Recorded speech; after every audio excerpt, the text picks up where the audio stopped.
So this is the 8th year that we've conducted the BDO South Australia State Business Survey. And of course, as with all things in the last year or so, this year is a little bit different. However, understanding the day-to-day experiences of South Australian businesses continues to be our focus, and it feels particularly important at the moment. It is now my great pleasure to introduce Nikki Govan, our moderator for today's panel discussion. So Nikki is the chair of Business SA Board. So Nikki and our panel have generously agreed to give their time to join us today, and between them have significant insight into and experience of the business environment in South Australia. Issues finding and retaining staff has been a perennial issue within this survey, and of course closed borders only exacerbates that with skilled and unskilled migrants. There's a gap on those. We don't have our international students that we've had. So our next question for everybody here is, do you have trouble finding and retaining suitable staff for your business? That was quick.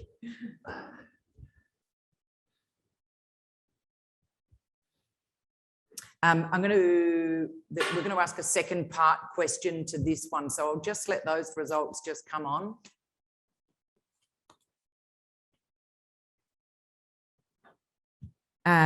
Okay, so for those of you, the bulk of you that have answered yes, can you please respond to the next one? Otherwise you can have a little time to sit out. What's the main cause for this in your business? So you're going to have a number of choices in here.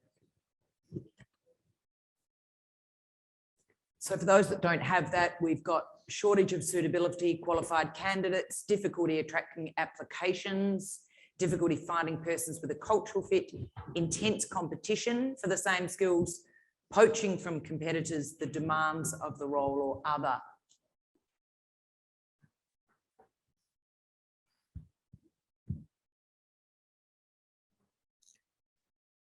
David, I'm going to throw this one to you. How does this sit with your clients and what you're hearing? Certainly from our clients, that discussion around accessing good staff and what has now become more of a movement in staff than it had been 12 months ago are absolutely themes. Interesting to see the numbers up there. Again, if I look back previously at the last 3 years where we went 47% concerned, 44% concerned, 42% concerned last year, and now we're talking about a number up in the 80s. So again, that change in mobility. The comments around losses to interstate are also interesting. You would have thought that it would be more stable in a COVID environment. In fact, better to encourage to get staff here, but that doesn't seem to be the case.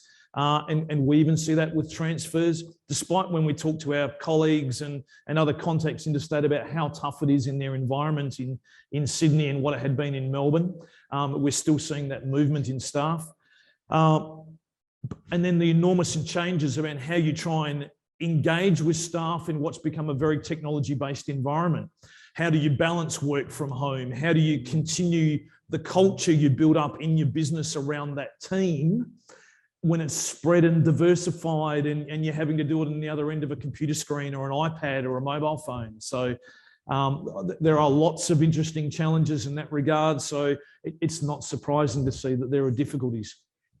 Jen, I'll pick on you because of regional, because we hear regions are really busy and tourism is booming and it's really fabulous, but I'm hearing some horror stories of businesses that just are open, have the demand, but haven't got the staff. Absolutely, yes. And I was listening to the unemployment numbers that came out today as well. And so whilst unemployment's declined, the participation rate in employment has increased, or the desire to be in the workforce has actually increased, where people are actually exiting the workforce as well, and increasing numbers in underemployment. So I find these numbers quite interesting, and therefore when you start to think about the casualisation of the workforce more broadly over the last few years as well, noting specifically COVID impacts upon the tourism and hospitality sector, they've generally been the first businesses to bear the brunt of that, just suddenly closing, suddenly opening, inconsistent ability to trade and so forth, and therefore inconsistency to attract and retain staff.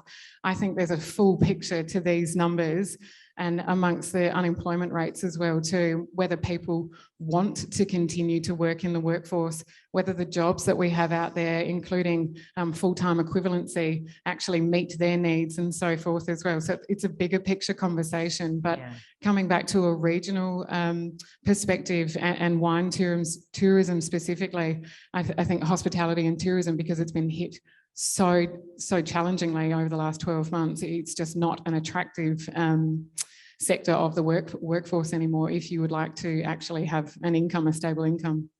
It is, absolutely. James, what are you seeing in your sector in schools? Look, I suppose what I want to say to this is that if you've got staff, you need to woo them every day. There needs to be acknowledgement. There needs to be growth opportunities. There needs to be a cake on their birthday. There needs to be a phone call from the boss when they, are recovering from surgery. You need to woo them every day because, by God, your competitor is. So you need to put in the work. And, when you lose somebody because they're poached, you can sit there and pout about it, or you can actually really deeply interrogate how you lost them, because you might walk down the road and discover that your competitor has a health program, a daycare centre, that they have a wellness check-in every morning. And so you need to firstly be really humble, commercially and aggressively humble about your approach to business and how you self-audit, and actually say, well, are we the best? Are we the best employer or not?